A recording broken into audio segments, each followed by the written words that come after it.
Hey, and welcome to a new episode of Worlds Collide, the podcast where I talk to people who moved abroad. I guess this podcast is very interesting for anybody who is thinking of moving abroad and want to hear about other people's experiences, but also, of course, it's super interesting for everyone who already moved somewhere else and just is curious if people are making the same or similar experiences as they do. And today is another first. And my guest is Ian. He moved to Greece. And I'm just wondering right now, it's like, why wasn't there another episode of moving to Greece before? I guess maybe Greece is not on the top 10 or it's not on the top list of people to move to. And we talk about this a little bit.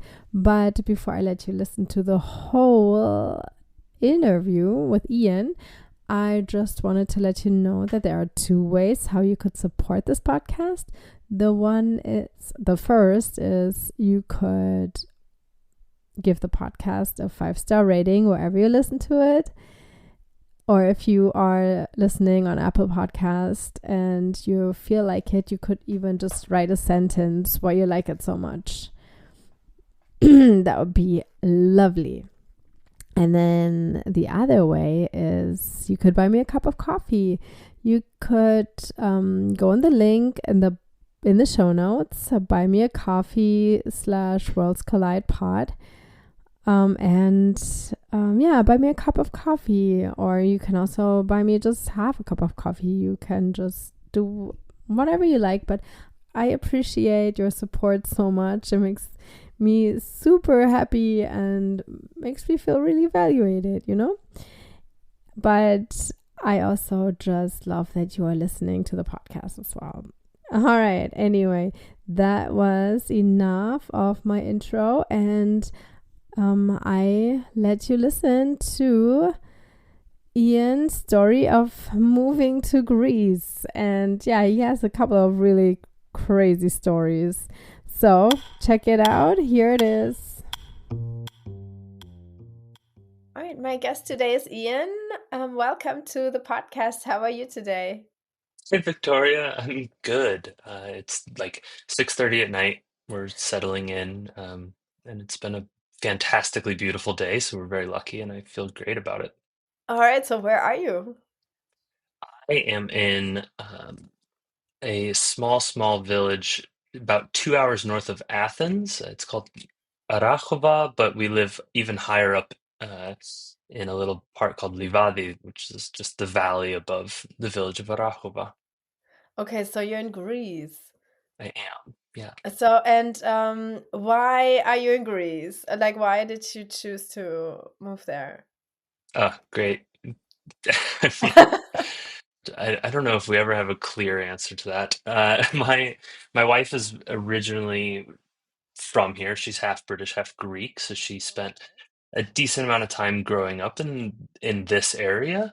Um, why we live here now is a long back and forth relationship with this place kind of story. And I started coming here once I met her, right? And we got trapped here for COVID, fell in love with the mountains, and eventually, most recently we found out we were having a baby.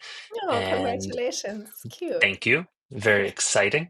Uh, but we were just talking about the kind of life we wanted to give the baby. And at the time we were living in our van actually in Greece. Oh, oh, And so, okay. so we were traveling and wandering. We like played with the idea of moving back to the US, living in Spain, living in the UK, whatever, and got back to this point where we were like, we know this place really well, and we want to give the kid a good life in the mountains and Okay. with like good food and good people. And naturally, we ended up here.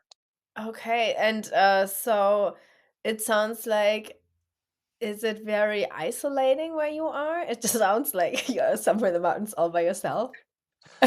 No, or am I Sometimes mistaken? it, sometimes it really feels like that, just because the the village that's down below Arachova is called they call it like the Mykonos of the winter because we have a ski resort up here. Um, so there's a lot of people that pass through just because we're close to Athens, but in the summer there's no one. Um, for the most part of the year, there's not that many Okay. people, and it is pretty isolating for sure. But we kind of like that. Okay. And so how long have you been there now? It's been on and off for the past like 4 years, and we Mm-hmm. just moved back to this region to stay maybe 4 months ago. Okay. And did it feel different then? It did, yeah, because we knew what we were moving for. You just kind of like look at even the same place. You look at it through a different lens of like, huh, I wonder what it's going to be like to take our baby to that coffee shop, or like Right. hike that mountain with a baby strapped to me. Uh, Yeah. I mean, of course, and if you have like a tiny person with you, then it's also like a lot different. But also like the feeling of just visiting versus being there for good. yeah, Uh, it's not the first time that we thought we were going to be here for good. Ah, That uh-huh. is like a much more uh, up and down type story. Uh, Yeah. but so we've looked at the place through those eyes a little bit before, and Uh-huh. in terms of visiting versus full time, we're still not like, oh, we'll be here forever.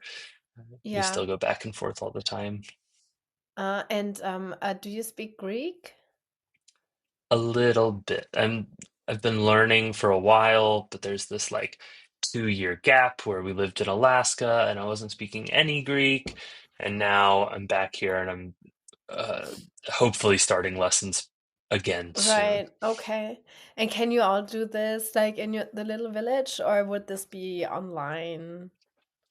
This is through a friend who lives down in the village proper, where there's probably, I Okay. mean, the village proper, there's probably 3,000, 5,000 people.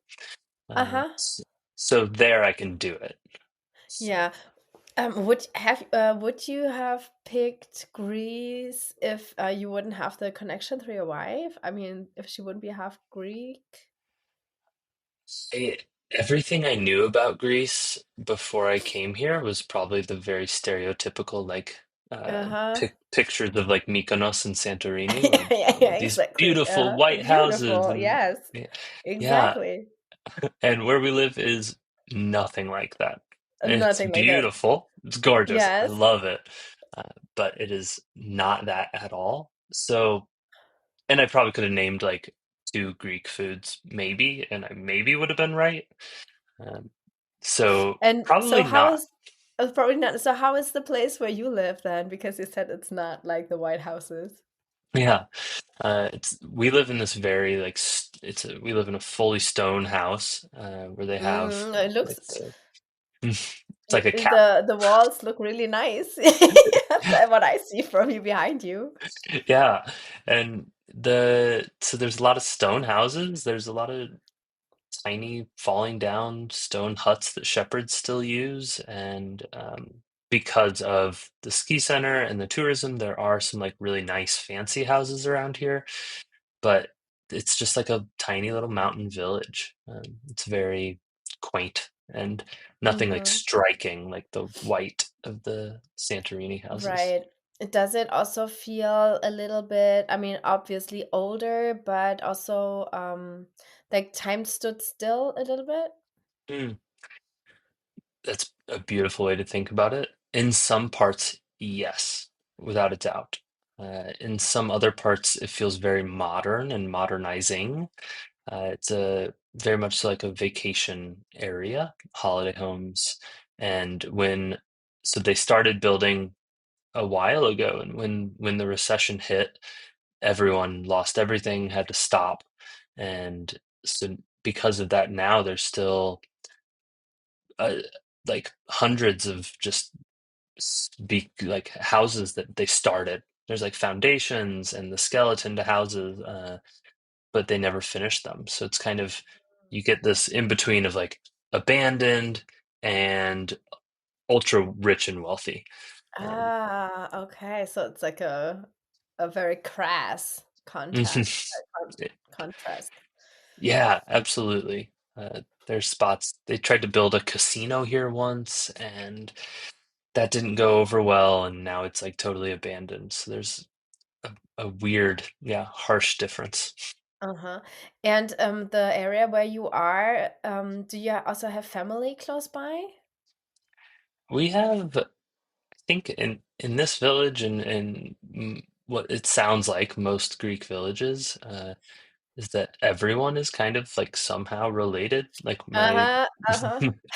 Yeah. my partner has, she's like, yeah, that person's like my cousin, I think, or they're my second cousin, or they're my like cousin's sister's dog's owner or something. So Uh-huh. we have family, definitely, yeah. So you didn't move to a place where you were all by yourself, kind of? No, I think in a way we're all by ourselves, Mm-hmm. because of our mindset and just who we are. Um, but yes, there's like family connection. There are people, and that is one of the reasons that we chose to come back here is because we knew there were people that would like show up at the door when we don't ask and give us food when Yeah, we have a baby. yeah, yeah, yeah. So, no, that is definitely helpful.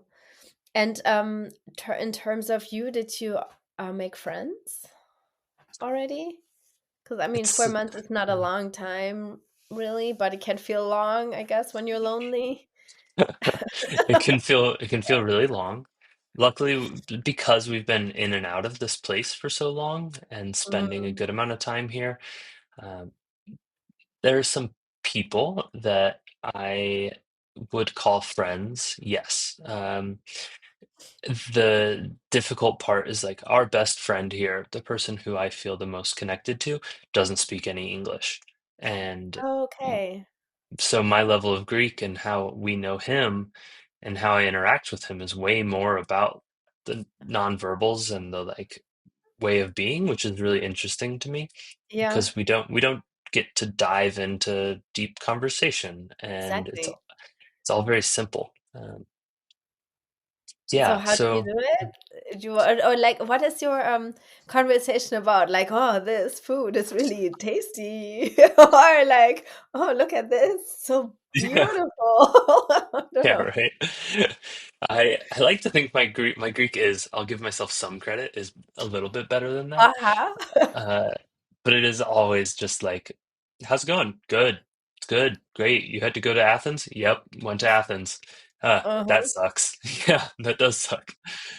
So just like so much of that kind of You're just, little, it's more like a feeling yeah, that you have a connection. Yeah. yeah, absolutely. And we ride bikes together. We go Cool. to the mountain together, and those are the kinds of things that are important to me, which Uh-huh. is why it makes him a very easy friend. Uh-huh. And for your wife, is it similar? Did she also made friends, or is it hang out with family all the time? No, for her it's a lot easier because she speaks fluent Greek, Mm, and yeah, okay. so she gets to actually have the conversations like with this guy that I'm referencing. Uh, Yeah. she can talk to him and have really meaningful and insightful questions, and she'll turn to me and translate, and I'll be like, "Huh, whoa, Yeah. that's what you were talking about. I thought I followed Uh, some of it, but I didn't." uh-huh. All right, so she So, also is your translator many times. yeah, which is Yeah. uh, both a blessing and a curse, right? Like my Greek would Yeah. probably be way better if I didn't have that, but also sometimes I don't want to deal with Greek bureaucracy and I can't. Uh, Right. And you can just like whatever, scoot it over to her. kind of, yeah. It's one of those like, I'm sorry, I really wish I could do this. I do, I Right. promise, but I Yes. can't. Well, next time when we'll see something in English, I will do all the work. Yeah, when we lived in the US, it was an immediate switch of like, we just got done living in Greece. You're doing every phone call, every like Yeah. utility bill, you're doing, don't think you're getting out of anything. Yeah. Like, oh, 100% everything is yours. Yeah. Um, And what do you like most? Or like when you went there the first time, like what was the thing that you appreciated the most? I mean, I think one of the like most obvious things is the food, but the true answer I think is like, and what still stands out to me is very much so the way of life. Uh, People Mhm. just they have this like this way of just living very slowly and not feeling rushed about anything in the world until they're in a car and they freak out and drive like crazy people. Um, Okay. They let all the anger out. yeah. But for the most part, it's just so relaxed. Everyone cares about each other and everyone is so kind and welcoming. And like, I think they have priorities that line up with me and mine way more than somewhere like America. Mm. Can you talk more about the food, maybe? Just because you said it sticks out to you the most. And for me, it's only just meat. When Mm, I think of Greek food, it's only meat. yeah. Well, my wife and I are mostly vegetarian, Uh-huh. actually, and we eat a lot of, not a lot, but we eat some meat, right? Uh-huh. Because we live here and because it is so good. But like the summers of yemmy like rice stuffed tomatoes with baked potatoes on the side, and so much feta and fresh salads with just like giant Okay. chunks of tomato and cucumber and onion and feta and the best olive oil you could ever imagine. Just Okay. all of these dishes that are, Uh-huh. I think, actually the like secret food of Greece in a way, because people think of the meat. They think of like grilled sheep, right? Having like lamb and goat and Right. a lot of different meat dishes, um, which are incredible and Uh-huh. like Yeah. so good. But I actually think the vegetarian stuff is, it slides under the radar. Right. I remember like I had a roommate from Greek, or like he's German, but like his family, his roots are Greek. And like we always joked about the olive oil because like he talked about olive oil all day long, you know? Or like for his birthday, just give him like 2 gallons of olive oil. He'll be happy. I don't know. That's exactly what we just got for Christmas, was probably Yeah, around 2 or 3 gallons of olive olive oil. oil. Yeah, it's olive oil. Yeah, Just it's like, have you ever seen My Big Fat Greek Wedding? hmm It is a long time ago. No, I don't remember much, but it it's stupidly accurate to the way okay. people live, and they talk about putting Windex on it, but in reality, I think it's a joke about olive oil. Oh yeah, I mean it is good. Yeah, So yeah, and in terms of feeling more welcoming, um, can you describe that a little bit? yeah. Everyone wants to actually know how you are and how you're doing, and they, even if they don't speak that much English, they try because they want to like talk to you and make you feel at home to some way, shape, or Mm-hmm. form. And Greece is also really, really well known for being invited in by strangers and Oh, okay. being brought in. We were on a did like a short overnight biking trip and stayed at this one place, and the ladies who take care of the little church that we were sleeping outside of were coming to us and bringing cookies, and they brought a couple of beers, and like they just had this like loving care, like we want to be hospitable to you about Yeah. them. And you find that everywhere, all across Greece, I think. Uh-huh, nice. But okay, so that's just being me. I also want to bring out the reputation of Greek, like being corrupt and bureaucracy. So did you had to like experience anything bad in that way, in that corner? Yeah, it's super real. So there's two stories that I would share on that, Uh-huh. right? So like one of them, we bought a house and all of the paperwork. This was at the beginning of last year. All the paperwork was super legit. A lawyer had gone over it. everything went through. The house itself is in like a weird place. It's very, Okay. very isolated, Uh-huh. and but we loved that, of course. And then one day the cops showed up on my doorstep, and we're in the middle of the woods, right? So it's like Okay. I never see anyone. I had just dropped my wife at the airport in Athens, 2 hours away, Uh-huh. driven back, got home, sat down, eaten dinner, and the cops show up.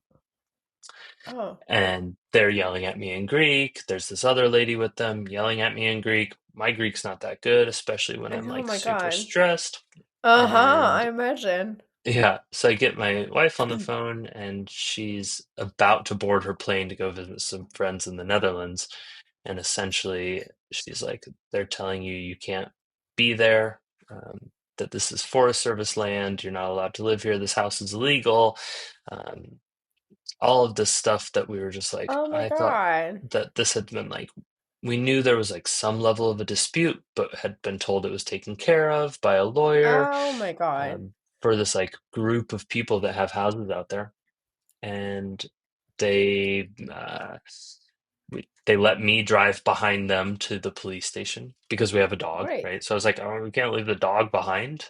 And they didn't want it in the cop car, so I brought my own car to the police station, um, and sat there as my wife, abandoned her boarding gate, Oh didn't go on her flight, and came no. back. And they told us like, you can't go back there.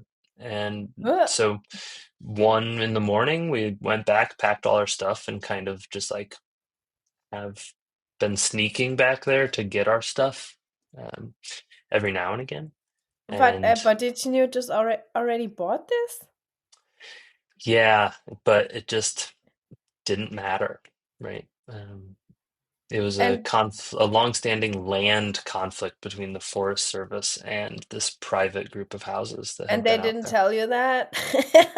They told us it had That's been kind of like sorted. a big deal. Come on. Yeah, I You're buying know. a house, but you cannot live there.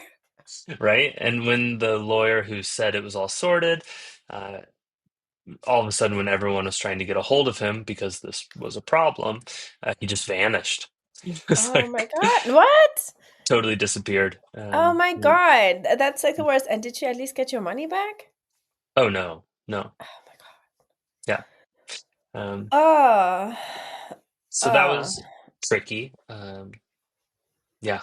Wow. Okay, but that's like a bad experience. Did you then what, buy another house? Uh, not don't ever want to deal with this again? I mean, that this Yeah.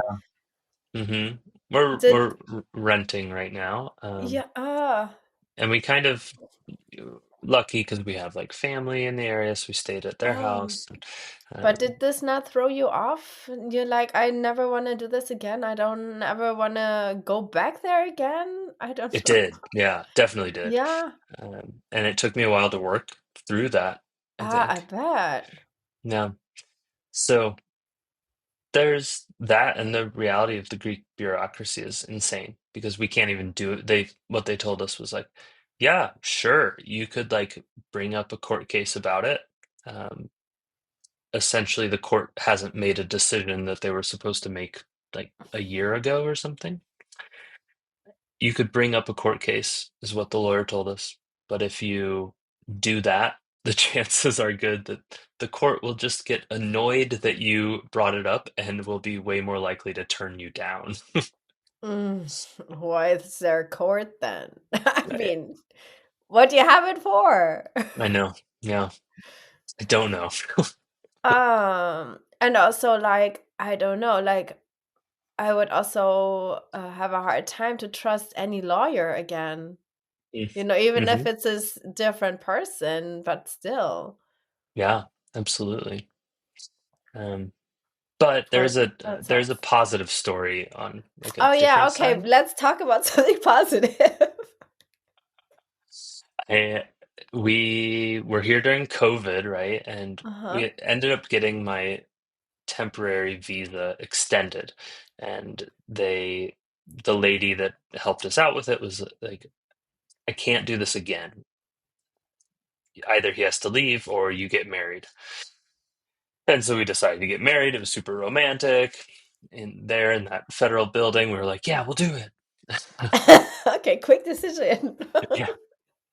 And so this is what started off like maybe a month or 2 months of like my wife making constant phone calls to different organizations to try and figure out what we need, what we can do, Right. driving down to the like village city hall and getting it arranged for like a month or so, and eventually got a date. We were like, great, this is the day we can actually get married. We got all the paperwork, and they were like, but this is the date.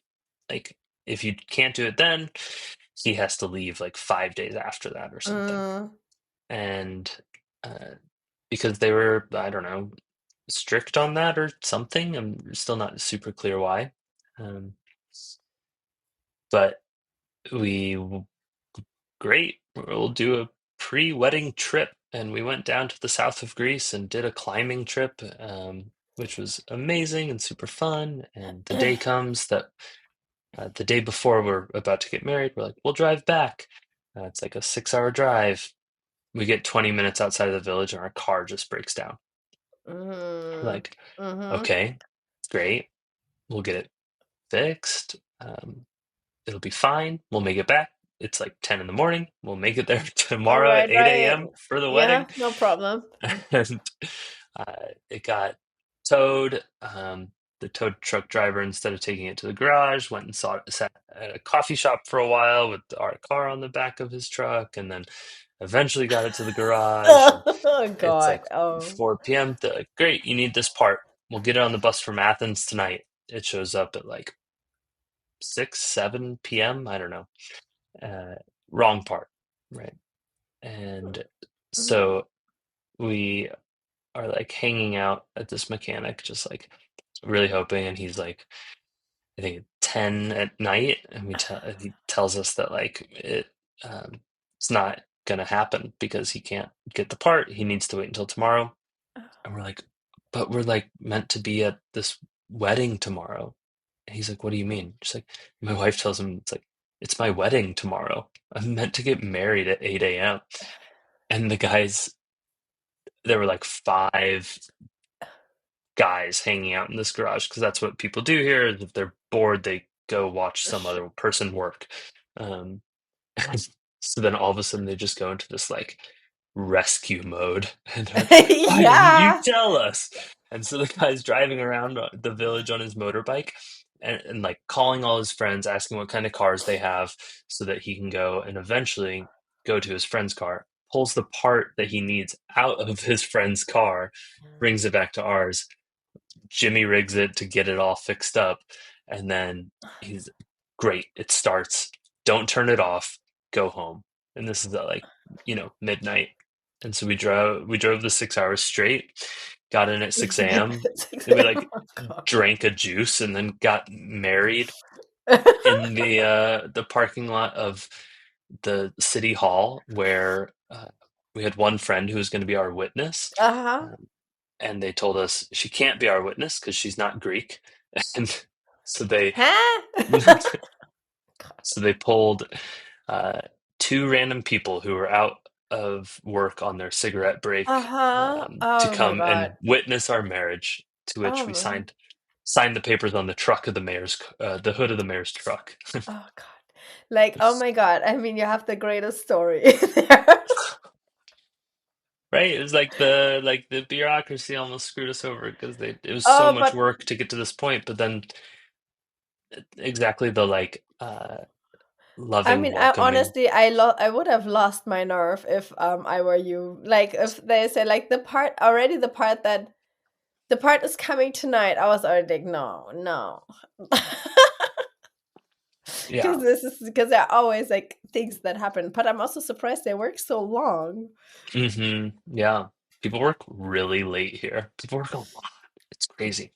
But when you like, I mean, in case that what you said, that guys at the mechanic, they probably like each other and they like hanging out. So whatever, talking, being with friends, doing some work at the same time. It doesn't sound so bad. It's not like being Yeah. in a cubicle by yourself. Yeah, and they drink so much coffee that like they're wired. What else are they going to do anyways? Yeah. Yeah. All right. And now I want to talk about your coaching, your expat coaching. Is it Yeah. expat coaching? Okay, so Yeah. let's talk about your expat coaching hmm So I'm a coach for expat dads. for I expat essentially, dads. That's different. So, yes, yeah, talk about it's it. yeah, right. It's very much so like falls into the spectrum of life coaching. And for me, why I started out was I like becoming a dad is like one whole different life chapter and one other like Mhm. new struggle.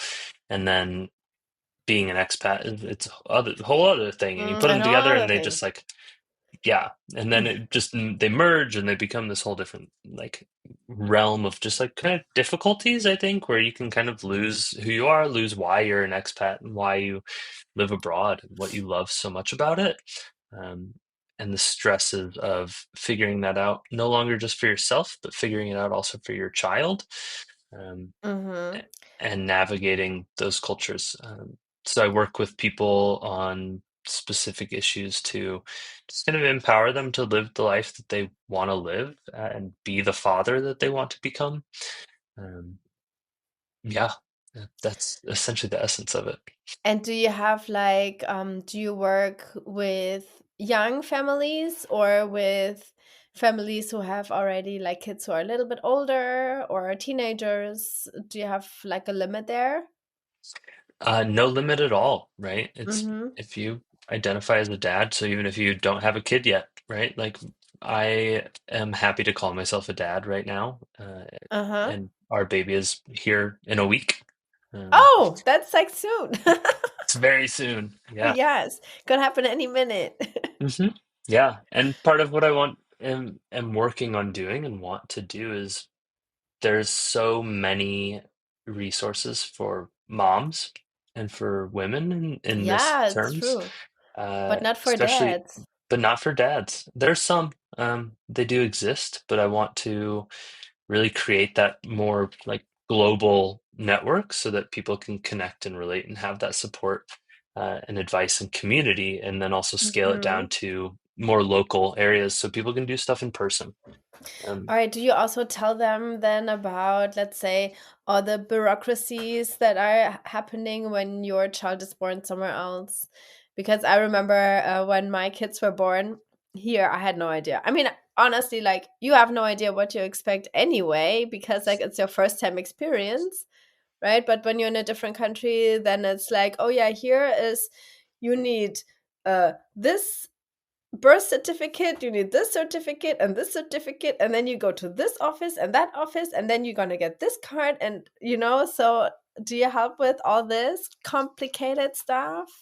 mm, I couldn't if I tried.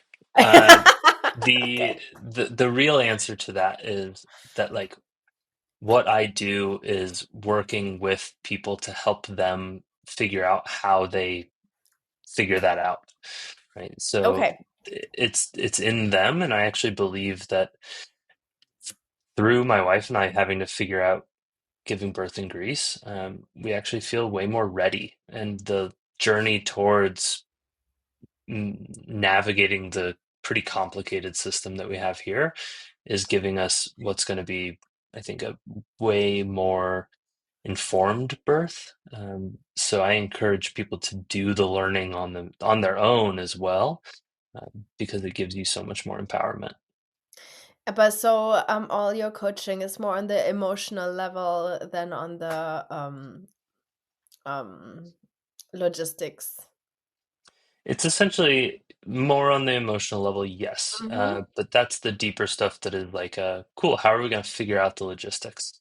And Okay. it's working with everyone to come up with their own plan and essentially utilize their own strengths to get where they need to be. Okay. And so how can people find you? I have. a website, which is just ianstandard.com. And Hmm. my Instagram handle is the expat standard. The Expat Center. That's a great name. I will put this in the show notes so people can find you. So they can Great. just click on it and then they will be right at your place. Perfect. And what is one of the questions that you get the most? In my coaching, I think the like biggest thing, the biggest topic that kind of comes up is like people that are struggling with getting support, right? So Mm, because people live away from home, and I think yeah, us as expats all understand that it's hard enough to find new friends. yeah, Um, and when you're putting that into the frame of being a parent and needing support with your kids, uh, the struggle to build that network and build that community is very, very real and very prevalent for a 100%. lot of people. 100%. Because you don't have like your own parents or the grandparents there to just drop off your child when you all of a sudden have to go somewhere. Yeah, you have to Or wait 14 hours for them to get on a flight and come all the way yeah, here. By that exactly. time, No, you the have to problem's book a over. plane. Yeah, yeah, exactly. No.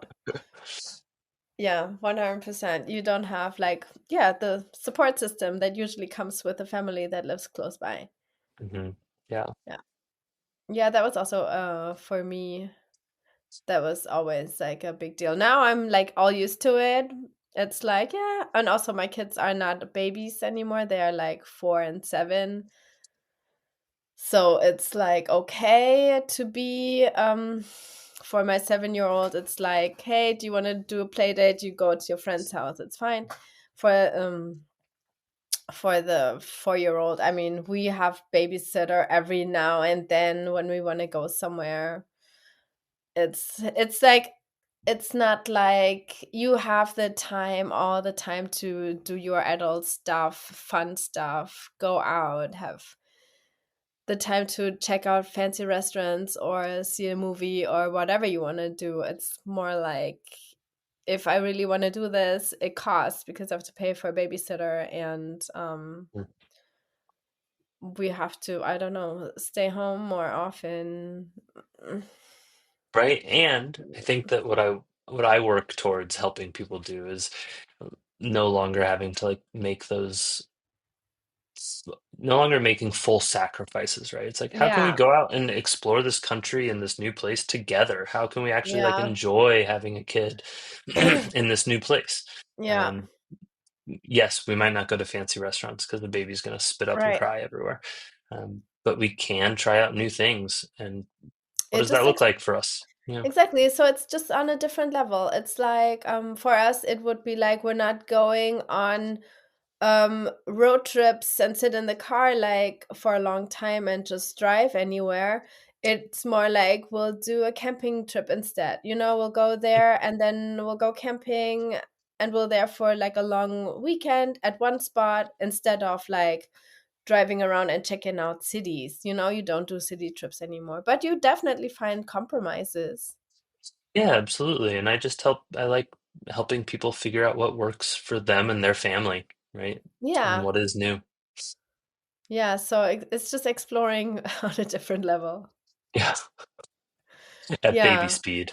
At baby speed. Yes, exactly. Yeah. Um all right, cool. So I make sure like people can find you through the podcast. Great. Appreciate it. Okay. Yeah, and so now you're expecting a baby. Were you nervous having a birth in a different country? My first Or reaction when I found out we were having a baby was that we needed to move back to the US. yeah, yeah. And and because I was like, there they'll speak English. I can navigate the system. I will actually like understand what I can do. I can hold Uh-huh. I can hold my weight, and that was my like immediate thing, right? And Yeah. we did. We actually like packed up. We Oh. semi moved back. We flew all of our stuff to Alaska, and not all of our stuff, a lot of our stuff. And we got there and we were there for maybe 3 days before we were pretty quickly reminded of like why we don't live there anymore and why we Uh-huh. live where we do. Um, Did you have like health insurance then when you moved back? yes, weirdly Okay. enough, just s- somehow by like coincidence. Um, Okay. and yet still with health insurance, giving birth here is going to cost maybe a tenth of what it would have, and we're doing everything privately. Oh, you don't have insurance in Greece? We do, but we just are Okay, yeah. choosing private. Yeah. Ah, yeah, yeah. Okay, got it. I know. It's so weird. The US, the health system is, I don't understand it at all. The Yeah. what you have to pay out of pocket, and then you probably don't have to pay anything out of pocket in Super Greece, or just complicated. yeah. No, and but you were you trust fully enough for the doctors in, I mean, sure, there are like so many so many people born in the Greece, Mm, so were you yeah. worried about like maybe I don't understand it, like things are done differently, Oh, without a what doubt. if? The C-section rate in Greece is somewhere around 70%. Oh, but isn't Um, it the same in the US? it's around 40 in the US, and Huh. like even the US is kind of trending upwards, Yeah, where yeah. a lot of other countries are way lower. And Greece has this like way about it where the doctors are kind of like, oh, that's going to be a big baby. We're going to need to schedule a C-section already. And you're like, I'm 2 months pregnant. I don't know how you can Ah, tell. And how you can tell is 9 months down the road is like Easter, um, because the doctors want to have their time off for their holidays. And they schedule these ah. things in advance, and they just have, So they don't have to deal with it. they don't have to deal with it. And that's just kind of like spiraling into a now new doctors aren't learning natural births and things Right, like that. right. So Yes. we did a lot. My wife did a lot, and I like to think I did some, but she did a heck of a lot of work in researching it and learning about it and like what doctor is right for us. We met multiple doctors, we met multiple midwives, um, and we're actually ending up trying to go for a home birth. We're Oh, going to do okay. Uh-huh. midwives at home, Yeah. which, but at relatives in Athens, so that we're 3 minutes from the hospital. Yeah. Okay, just in case. Mhm. Uh-huh. Yeah. And was it hard? Do they speak English, the midwives and the doctors? Yeah, the midwives and the doctors definitely speak English. When you get into the private system, it's the, like we are benefiting from Brexit happening because Ah, a lot of Greek doctors went and were working in the UK, and then once Brexit happened, they couldn't they all stay. went back. Yeah. They came back. Yeah. So they okay, so then now they have all English. They speak Yeah. English, but with a And the British accent for you. So exactly. yeah. Uh, and what about, have you worries, not worries, but like are you already thinking like daycare, kindergarten, all these things? Yeah, these are all on our mind, and How is that there? mhm.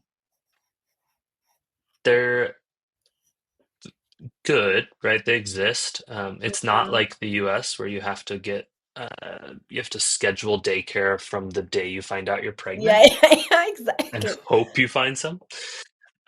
You don't spend like one of your two salaries on Yeah, yeah, daycare yeah, either, exactly. Uh-huh. but it does exist, and it's like, um, they're not like trying to make child prodigies inside of daycare like a lot of these private places in other countries are maybe. Um, Yeah. but But again, like for the most part, the people that work there care, right? They're one of our good friends is an early childhood um, carer. Or, Educator? yeah, yeah. I think educator is fair. We're talking like two, Yeah. 3 years old, right? Yeah, yeah, yeah, uh-huh. And she's just like the kindest person ever, right? She's just so sweet. I would trust her with my baby in a heartbeat. And those are the kind of people that do that work here. Um, Mm-hmm. because it's not inside of a system that's super broken. Uh, yeah, yeah. Okay. But is it also then all like it's smaller, it's like more private, or is it in Greek? I'm just like thinking how it is in Germany. I mean, it's far away, but it's all old system. Is it like church based Mm. sometimes? Um, there's a lot of church-based stuff, yes, Uh, but for the most part, the schools, even the early childhood schools, aren't like run by the church, even though there's like old law that you had to be baptized to go to church or to school, sorry. mm-hmm. Um, Uh-huh. but it's not like you're showing up being cared for by a priest. Right, right. Yes, yes. Yeah, Uh-huh. and they're not, there are private systems if you are in the city like Athens, way less so out in the villages, Right. just for a numbers reason. Um, Yeah. You also don't have as many kids. yeah, exactly, right. So if we were to move into the city, which we never will, then we would be looking at different private practices. Uh-huh. But staying out here, it's just kind of like the one in the village. We're fortunate here is really great. So I can't Yeah. speak to every village like Right, preschool, right. Sure. uh, but here it's good. Yeah. And is there anything in Greeks? I always want to say Greek or Greece. I really have a problem with the word. I don't know. But so is there anything in Greece that you don't get used to? Until you learn the language, right? So I Mm-hmm. think there's an end to this. Sometimes the way that people talk to each other and the energy that they talk to each other with always to me sounds like they're fighting. Uh, so it's very loud. People are like pretty loud. People are very like um, aggressive is the wrong word, but like boisterous. Like, Uh-huh. Uh-huh. uh, so I always, if I don't know what's going on and I walk in, it's like why are people fighting right now? But they could be like having a very great conversation that they're both in total agreement on. Yeah. That is weird to me. Um, Okay. and the old men that sit at coffee shops on every corner stare at you like you are the weirdest person in the world. Okay. Yeah, that's hard to get used to. It's like, what's Yeah, wrong with me? yeah. Oh, that's okay. Quick. Oh yeah, is there like any downside for you though for being abroad? Mm. Building a community has been really Mm-hmm. hard. It's Yeah. it's something that like I thrive on. I'm a very Yeah. social person, and I'm not gonna lie, it's been super hard, Yeah. and that had me feeling pretty down for a while. Um, and it's been, years of just kind of like slowly building it.